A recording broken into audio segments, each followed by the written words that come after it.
Okay, तो long question answers देखते हैं कुछ। Discuss Y wearing more layer of cloth during winter. तो विंटर में हम ज़्यादा लेयर के क्लॉथ पहनते हैं, अंडरस्टैंड, और वो हमें क्या रखते हैं, वार्म रखते हैं। Wearing just one thick piece of cloth, तो हम एक थिक पीस की जगह पर क्या करते हैं, ज़्यादा से ज़्यादा वियरिंग के क्लोथ्स पहनते हैं, ज़्यादा से ज़्यादा लेयर के हम क्लोथ पहनते हैं। ऐसा क्यों? हम स्वेटर की जगह पर क्या करते हैं, या 2 या 3 टी शर्ट पहन लेते हैं ज़्यादा से ज़्यादा लेयर के, अंडरस्टैंड। तो वो क्यों करते हैं?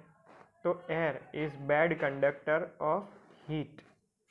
एयर क्या है? Bad conductor of heat. Air में से हीट पास आउट नहीं हो सकती, अंडरस्टैंड। एयर क्या है? बैड कंडक्टर ऑफ हीट है। एयर में से इजीली हीट पास आउट नहीं हो सकती। तो विंटर में हम क्या ज़्यादा लेयर के क्लोथ पहनते हैं।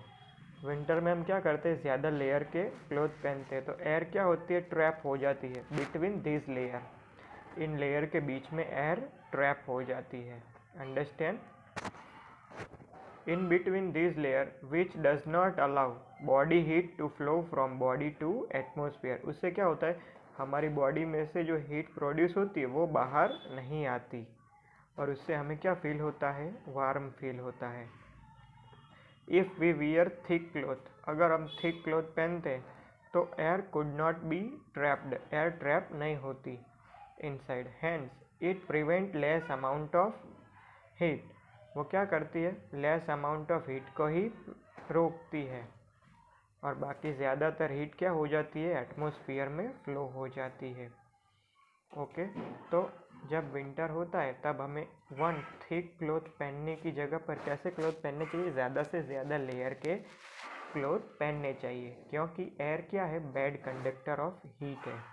ओके, तो हम जो क्लॉथ पहनते हैं वो ज़्यादा से ज़्यादा लेयर के क्लॉथ पहनने से क्या होता है, तो एयर ट्रैप होती है बिटवीन दिस लेयर। तो जहाँ पर जगह होती है वहाँ पर एयर क्या हो जाती है, ट्रैप हो जाती है, और हमारी बॉडी की जो हीट होती है उसे बाहर आने से रोकती है, और हम कैसा फील करते हैं, वार्म फील करते हैं। जबकि हम कोई एक थिक क्लॉथ पहनते हैं तो उसमें क्या होता है, एयर ट्रैप नहीं होती, अंडरस्टैंड, एयर ट्रैप नहीं होती, और हमारी बॉडी से क्या होता है, हीट बाहर एटमॉस्फेयर में चली जाती है। ओके, तो वो हमें थोड़ा सा ही वार्म रखती है, वन थिक क्लॉथ। तो ज़्यादा से ज़्यादा हमें कैसे क्लॉथ पहनने चाहिए, मोर लेयर्स के। In place of hot climate की जगह it is advisable outer wall of house be painted white.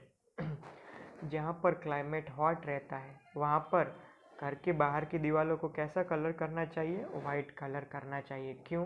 तो हॉट क्लाइमेट रीजन में outer wall gate heated bye radiation. तो हॉट क्लाइमेट रीजन में क्या होता है, वहाँ के जो हाउसेस की बाहर की वॉल होती है वो रेडिएशन ऑफ हीट की वजह से ज़्यादा हॉट होती है। तो आउटर वॉल हाउस को अगर हम पेंटेड कर दे वाइट कलर से तो क्या होगा, जो वॉल होगी वो less amount of heat absorb करेगी और ज़्यादा से ज़्यादा रिफ्लेक्ट करेगी।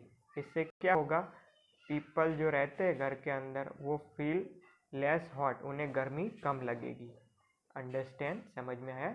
तो हॉट क्लाइमेट में रहने वाले लोगों को घर की दीवार कैसे करनी चाहिए, आउटर वॉल को वाइट कलर से पेंट करना चाहिए, क्योंकि हमें पता है वाइट कलर क्या है, कम हीट एब्जॉर्ब करता है, और ज़्यादा हीट क्या करता है, रिफ्लेक्ट करता है, अंडरस्टैंड। तो उससे क्या होता है कि वॉल जो होती है वो कम एब्जॉर्ब करती है हीट को, जिससे जो घर में रहने वाले लोग होते हैं इनसाइड दी हाउस में रहने वाले जो लोग होते हैं उन्हें फील लेस हॉट, उन्हें गर्मी कम लगती है, अंडरस्टैंड। फिर ये डिजिटल थर्मोमीटर वाला ना डाइजेस्ट में है ना इसमें ना बुक में मिला। ओके, तो ये इम्पोर्टेंस अभी नहीं है, इसीलिए मैंने इसे ऐसे ही रखा है। ओके, जब मिल जाएगा तो मैं आपको बता दूंगा। ओके, फिर 4 chapter, 4 which precaution should be observe while using clinical thermometer. जब हम क्लिनिकल थर्मोमीटर का यूज़ करते हैं तो हमें कौन कौन सी बातें ध्यान में रखनी चाहिए। तो always wash thermometer with antiseptic solution. तो हमें थर्मोमीटर को किससे साफ करना चाहिए? Antiseptic solution, one type of medical solutions, understand, one type of medical solutions. तो हमें थर्मोमीटर को किससे वॉश करना चाहिए? एंटीसेप्टिक सॉल्यूशन की मदद से साफ करना चाहिए। बिफोर और आफ्टर यूज़, हमें थर्मोमीटर का यूज़ करने से पहले और थर्मोमीटर का यूज़ करने के बाद थर्मोमीटर को एंटीसेप्टिक सॉल्यूशन से ही हमें वॉश करना चाहिए। फिर होल्ड फर्मली, हमें उसे फर्मली होल्ड करना, पकड़ना है। Opposite end of the mercury की ऑपोजिट एंड से हमें उसे पकड़ना है। और गिव फ्यू जर्क એટલે झटको लगाओ, हमें उसे थोड़ा सा झटका देना है, जिससे क्या होता है? मर्क्यूरी का लेवल बिलो 35 आ जाए, अंडरस्टैंड। क्योंकि हमने जो प्रीवियस मेज़र किया होता है उसकी वजह से हमें क्या करना पड़ता है? उसे ज़रा सा झटका देना होता है, जिससे मर्क्यूरी का लेवल बिलो 35 आ जाना चाहिए। ये एक चीज़ हमें याद रखनी है। Do not hold thermometer by the bulb. तो बल्ब की जगह से हमें थर्मोमीटर को पकड़ना नहीं चाहिए, अंडरस्टैंड, याद रखना ये सारी चीज़ें। समझ में आया? तो हमें ऑलवेज थर्मोमीटर को बिफोर और आफ्टर यूज़ करने के बाद उसे एंटीसेप्टिक सॉल्यूशन से धोना चाहिए, ओके, वॉश करना चाहिए। और उसे फर्मली मर्क्यूरी की ऑपोजिट साइड से पकड़कर झटका देना है, जिससे क्या होगा कि जो मर्क्यूरी है वो बिलो 35 सेल्सियस आ जाएगी। फिर हम किसी भी पेशेंट का टेम्परेचर मेज़र कर सकते हैं। और हमें जो उसका बल्ब है वहाँ से मर्क्यूरी को पकड़ना नहीं चाहिए, okay. Right the procedure measuring your body temperature with the help of clinical. तो आप क्लिनिकल थर्मोमीटर की मदद से आप अपनी बॉडी का टेम्परेचर कैसे मेज़र करोगे वो आपको बताना है। तो clinical thermometer note the temperature different indicate between 2 marks. तो क्लिनिकल थर्मोमीटर में आपको दिखाई देगा टेम्परेचर डिफरेंस बिटवीन 2 मार्क्स। तो उसके ऊपर एक स्केल लगाई हुई होती है, ड्रॉ की हुई होती है। वो किस में होती है? सेल्सियस और फ़ारेनहीट में होती है। ऐसे आपको बताया गया है कि क्लिनिकल थर्मोमीटर में टेम्परेचर डिफरेंस इंडिकेट किया गया है 2 मार्क्स के बीच में, ओके। फिर now wash the clinical thermometer with antiseptic solution. हमें थर्मोमीटर को किससे वॉश करना चाहिए यूज़ करने से पहले? एंटीसेप्टिक सॉल्यूशन की मदद से। फिर उसे क्या करना है? फ्यू जर्क यानी कि झटका देकर मर्क्यूरी का लेवल कहाँ पर लाना है? 35 सेल्सियस तक। फिर place the bulb of thermometer का जो बल्ब है उसे कहाँ पर रखना है? अंडर योर टंग, हमें हमारी टंग के नीचे 1 मिनट तक उसे रखना है। और आफ्टर 1 मिनट थर्मोमीटर को हमें बाहर निकालना है माउथ से और रीडिंग नोट कर लेना है, अंडरस्टैंड। तो थर्मोमीटर में क्या हुआ होता है कि ऊपर आपको रीडिंग्स दिए होते हैं सेल्सियस और फ़ारेनहीट में, अंडरस्टैंड। फिर हमें क्या करना है? थर्मोमीटर को एंटीसेप्टिक सॉल्यूशन से धोना है। फिर उसे फ्यू जर्क देकर मर्क्यूरी का लेवल कहाँ पर लाना है? 35 सेल्सियस तक लाना है। फिर जो बल्ब वाला पार्ट है उसे हमें कहाँ पर रखना है? हमारी टंग के नीचे, अंडर दी टंग, 1 मिनट के लिए। और 1 मिनट के बाद हमें उसे निकाल लेना है माउथ से, और उस पर जो भी रीडिंग्स आते हैं वो हमें नोट कर लेने हैं, okay. What precaution needed while temperature measuring temperature of substance using laboratory thermometer. तो लेबोरेटरी थर्मोमीटर की मदद से हम किसी भी सब्सटेंस का टेम्परेचर मेज़र करते हैं, तो उस वक्त हमें कौन कौन सी बातों का ध्यान रखना चाहिए, ऐसा पूछा है, अंडरस्टैंड।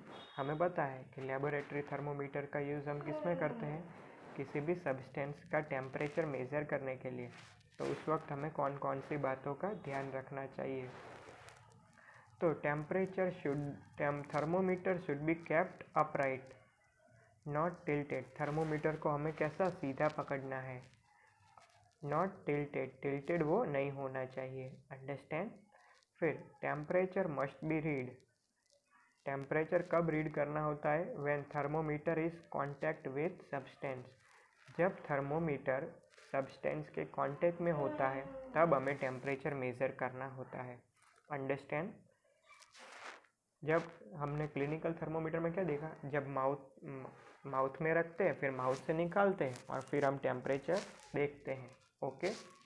लेकिन इसमें क्या है, जब कांटेक्ट सब्सटेंस के कांटेक्ट में होता है तभी हमें उसका टेम्परेचर मेज़र करना होता है। ओके।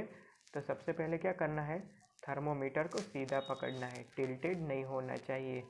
और जब वो किसी सब्सटेंस के कांटेक्ट में हो तभी हमें रीडिंग नोट डाउन करने हैं। अंडरस्टैंड। फिर bulb should not touch the surface of container. तो हमें क्या रखना है कि बल्ब नीचे सरफेस पर टच होना नहीं चाहिए। सब्सटेंस जो होता है उसकी जो बॉटम पार्ट होता है वहाँ सरफेस पर वो टच होना नहीं चाहिए बल्ब, उसका हमें ध्यान रखना है। Temperature in the thermometer has to be measured keeping eye parallel to the scale mark on the thermometer। तो हमें अपनी आइज़ को पैरेलल रखना है। जब हम थर्मोमीटर को अपराइट डालते हैं, सब्सटेंस के कांटेक्ट में लाते हैं, तो क्या होगी, मर्क्यूरी राइज होगी। ओके। तो हमें क्या देखना है, वहाँ से आइज़ को पैरेलल ले जाकर थर्मोमीटर में जो भी मार्क होते हैं उसके पैरेलल हमें अपनी आइज़ को रखना है, तभी हम सही रीडिंग ले सकते हैं। Understand. Before using clinical thermometer. Clinical thermometer का यूज़ करने से पहले हमें उसे जर्क क्यों देना पड़ता है? तो क्लिनिकल थर्मोमीटर में क्या होती है, किंक के बारे में मैंने आपको बताया था। वो कहाँ पर होती है? Mercury bulb, above the mercury bulb के ऊपर क्या होती है? किंक होती है। Thermometer mercury remain at the level which previous measure. जब हमने प्रीवियसली मेज़र किया होता है उस लेवल पर मर्क्यूरी होती है। अंडरस्टैंड। अब हमें क्या करना है कि दूसरा रीडिंग लेना है, तो हमें क्या करना होगा, टेम्परेचर को 35 सेल्सियस के नीचे लाना होगा। समझ रहे हैं मेरी बात? पहले इसमें क्या बोला है, किंक कहाँ होती है? जो बल्ब का पार्ट होता है उसके ऊपर की साइड होती है। ओके। तो थर्मोमीटर में जब हमने प्रीवियसली मेज़र किया होगा तो मर्क्यूरी उस लेवल पर होगा जहाँ पर हमने मेज़र किया था वो। ओके। तो हमें क्या करना पड़ता है, न्यू जब टेम्परेचर हमें मेज़र करना होता है तो हमें क्या करना पड़ता है, मर्क्यूरी को 35 सेल्सियस से बिलो लाना पड़ता है। अंडरस्टैंड। एक्चुअल टेम्परेचर मेज़र करने के लिए, तो इस पर्पस की वजह से हमें क्या, थोड़ा सा जर्क यानी कि झटका लगाना पड़ता है। Understand. Explain conduction in solid substance.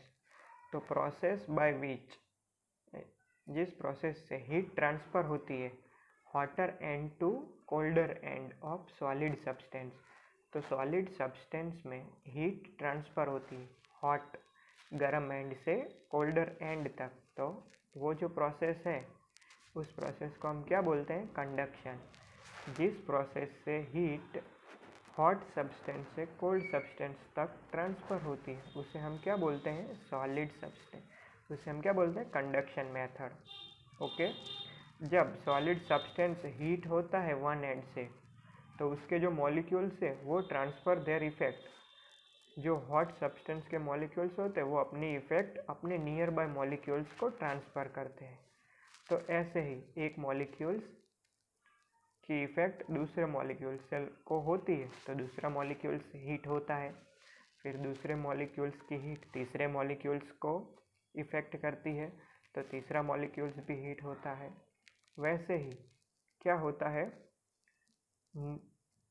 one molecules transfer effect to other nearby molecules. In this way heat transfer from one molecules to other molecules। इस तरह से जो भी हॉटर एंड से लेकर कोल्डर एंड जो है वहाँ तक हीट ट्रांसफ़र होती है सब्सटेंस में।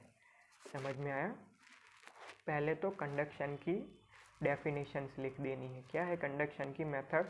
तो हीट ट्रांसफ़र होती है किस तरह से? One hotter end to cold end. Understand? उसको हम क्या बोलते हैं? कंडक्शन।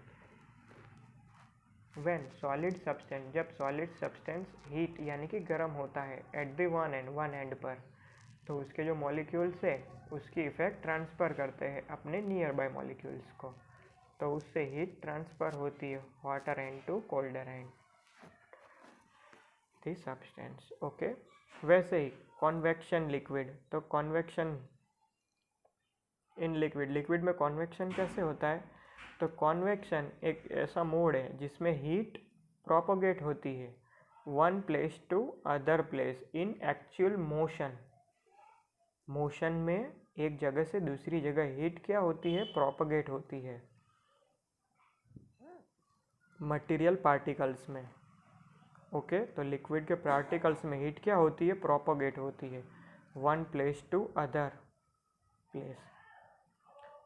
तो हमें याद रखना है कि कन्वेक्शन में क्या होता है? हीट प्रोपोगेट होती है one place to another by actual motion. Motion में जाती है एक जगह से दूसरी जगह मटेरियल पार्टिकल्स में। व्हेन, जब हम heat liquid is heated, when liquid को हम हीट करते हैं नीचे से, तो liquid of that part expand. हमने सोचा कि कोई विसल है, विसल में हमने लिक्विड को रखा और नीचे से हीट दी, तो सबसे पहले कौन सा लिक्विड गर्म होगा? जो नीचे बेस पर होगा वही होगा ना। तो व्हेन लिक्विड हीट होती है बिलो यानी कि नीचे, नीचे वाली हीट क्या होती है? नीचे वाला लिक्विड हीट होता है। उससे जब वो हीट होता है तो लिक्विड क्या होता है? एक्सपांड होता है, एक्सपांड होता है। एक्सपांड होता है तो उसकी डेंसिटी क्या होती है? कम होती है। और डेंसिटी कम होती है तो वो लिक्विड कहाँ पर जाता है? मूव अप, ऊपर की साइड जाता है। अंडरस्टैंड? तो what the source of heat? Heat की साइड नहीं जाता लेकिन ऊपर की साइड जाता है। This liquid become hot, rise and up. और जो हैवियर जो सब्सटेंस होता है वो कहाँ पर आता है? नीचे की ओर आता है। जो हैवियर लिक्विड होता है वो नीचे की ओर आता है, और वो है नीचे की ओर आता है, फिर वो भी क्या होता है? धीरे धीरे एक्सपांड होता है। उसकी डेंसिटी भी कम होती है। जैसे ही उसकी डेंसिटी कम होती है तो वो क्या होता है? ऊपर की ओर चला जाता है लाइट होकर। तो दूसरा जो भी साइड का हैवियर लिक्विड है वो नीचे आता है। ऐसे ही नीचे से ऊपर जाता है, ऊपर से नीचे आता है। और ये प्रोसेस तब तक शुरू रहती है जब तक पूरे का पूरा लिक्विड क्या नहीं हो जाता? हॉट। और ये जो प्रोसेस है continuously wall liquid gate heated, पूरा लिक्विड अच्छी तरह से गर्म नहीं हो जाता तब तक ये प्रोसेस चलती है। समझने की कोशिश करना। अगर आपको ना समझ में आए तो कमेंट कर देना गूगल क्लासरूम में, तो मैं आपका इसका एक लेक्चर अटेंड कर लूँगा। ओके बेटा। There is a kink in near the mercury bulb. तो मर्क्यूरी बल्ब में there is a kink near the mercury bulb in capillary tube of clinical. तो क्लिनिकल थर्मोमीटर में बल्ब के नज़दीक किंक क्यों होती है? तो mercury in capillary tube, capillary जो ट्यूब होती है उसमें मर्क्यूरी क्या होती है? मेज़रमेंट के दौरान मर्क्यूरी राइज होती है। किसी पेशेंट का मेज़रमेंट करते हैं तो कैपिलरी ट्यूब में मर्क्यूरी क्या होती है? राइज होती है। Now due to kink mercury does not fall down. जब वो राइज होती है, ओके, तो नाउ क्या होता है? किंक की वजह से मर्क्यूरी अपने आप नीचे नहीं आ जाती। किंक की वजह से मर्क्यूरी अपने आप नीचे फॉल डाउन नहीं हो जाती। So after removing the thermometer from the contact of patient, जब पेशेंट के मुंह में से हम थर्मोमीटर ले लेते हैं तो जो मर्क्यूरी है वो वापस नहीं आ जाती, वहीं पर उसका लेवल बनाए रहता है और हम अच्छी तरह से पेशेंट को टेम्परेचर मेज़र कर सकते हैं। Mercury remain steady at level, kink की वजह से वो फॉल डाउन नहीं होता।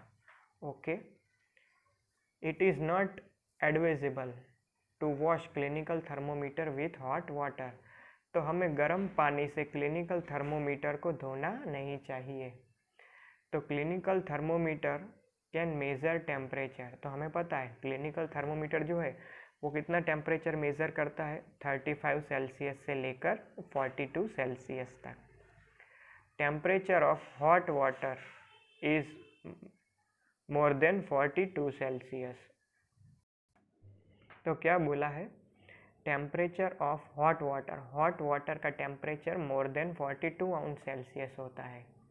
समझ में आया? हमारा जो क्लिनिकल थर्मोमीटर है उसकी मेजरिंग रेंज कितनी है, वो 35 सेल्सियस से 42 सेल्सियस तक की मेज़र कर सकता है, जबकि हॉट वाटर का टेम्परेचर कितना होता है, 42 सेल्सियस से ज़्यादा होता है। तो मर्क्यूरी क्या होगी, एक्सपांड होगी और कैपिलरी ट्यूब अब 42 अंश सेल्सियस तक बढ़ेगी, उससे ज़्यादा बढ़ेगी, और हैंस क्या होगा, विल ब्रेक द ट्यूब, और ट्यूब क्या हो जाएगी, ब्रेक हो जाएगी। वो कैपिलरी ट्यूब में आगे बढ़ने की कोशिश करेगी, एक्सपांड होने की कोशिश करेगी मर्क्यूरी, तो जिससे क्या होता है, ट्यूब ब्रेक हो जाएगी। और इसीलिए हमें थर्मोमीटर को कभी भी हॉट वाटर से वॉश नहीं करना चाहिए। Metallic utensil are used for cooking. तो कुकिंग के लिए हमें मेटल के बने हुए बर्तनों का इस्तेमाल करना चाहिए। कुकिंग करने के लिए हमें मेटल से बने हुए बर्तनों का इस्तेमाल करना चाहिए। तो मेटल क्या है, एक गुड कंडक्टर ऑफ हीट है। मेटल एक अच्छा कंडक्टर है हीट का। मेटल क्या है, जिसमें से हीट इजीली और फास्टली पास आउट हो सकती है। इस metal is good conductor of heat, वो गुड कंडक्टर ऑफ हीट है, इसीलिए एब्जॉर्ब हीट फ्रॉम स्टव, वो स्टव से रैपिडली हीट को एब्जॉर्ब करता है और क्या बनाता है, बिकम हॉट, और हॉट हो जाता है। सो हीट सप्लाई स्पीडली, जिससे हीट क्या होती है, स्पीडली सप्लाइड होती है फूड मटेरियल्स, जो हमने बर्तनों में रखा होता है उस फूड मटेरियल तक हीट जल्दी से पहुंचती है। इसीलिए हमें क्या करना चाहिए, फूड प्रिपेयर्ड क्विकली, हमें जल्दी से खाना पकाना चाहिए। ओके, मेटल क्या है, एक गुड कंडक्टर ऑफ हीट है, इसीलिए वो हीट को जल्दी से एब्जॉर्ब करता है, अंडरस्टैंड, जिससे हीट हमारे फूड मटेरियल तक इजीली पहुंच सकती है और हमारा फूड जल्दी से प्रिपेयर्ड होता है, बन जाता है। Ice is kept in show dust. तो वुड का जो डस्ट होता है, जिसमें क्या होता है, वो आप नेट पर सर्च करना, आपको पता चल जाएगा, वुड डस्ट, शो डस्ट यानी कि। तो ice is kept in show dust. तो शो डस्ट वो क्या है, would one type of bad conductor of heat है। शो डस्ट क्या है, एक बैड कंडक्टर ऑफ हीट है। व्हेन आइस इज कैप्ट, जब हम आइस को शो डस्ट के अंदर रखते हैं तो हीट ऑफ एटमोसफियर की जो हीट है वो can not pass to the ice, वो आइस तक नहीं पहुंच सकती, और आइस क्या है, रैपिडली मेल्ट नहीं होता, जिससे इसीलिए आइस को हमें किस में रखना चाहिए, शो डस्ट में।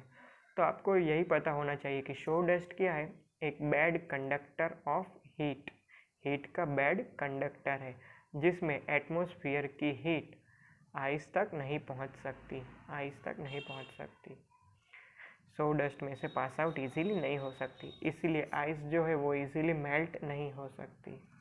ओके, अब डिफरेंस दिया है आपको हीट और टेम्परेचर। तो हीट क्या है, it is a form of energy, one type of form of energy है। फिर टेम्परेचर क्या है, थर्मल कंडक्शन, हमारी बॉडी का थर्मल कंडक्शन को हम क्या बोलते हैं, टेम्परेचर बोलते हैं।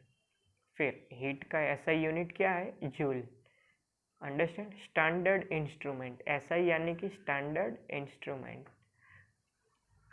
यूनिट, हीट को किस में मेज़र किया जाता है, तो जूल में मेज़र किया जाता है।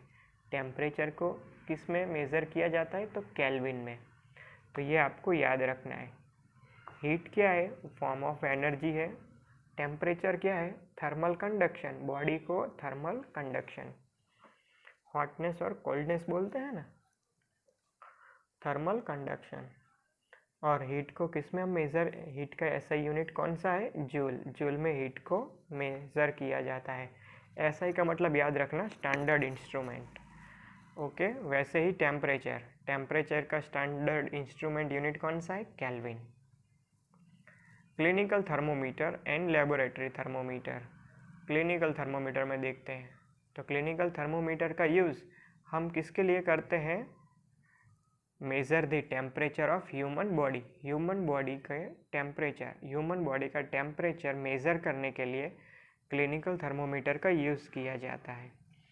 वैसे ही किसी भी ऑब्जेक्ट या फिर सब्सटेंस का टेम्परेचर मेज़र करने के लिए क्लिनिकल लेबोरेटरी थर्मोमीटर का यूज़ किया जाता है। फिर क्लिनिकल थर्मोमीटर की रेंज कितनी है, 35 सेल्सियस टू 42 सेल्सियस।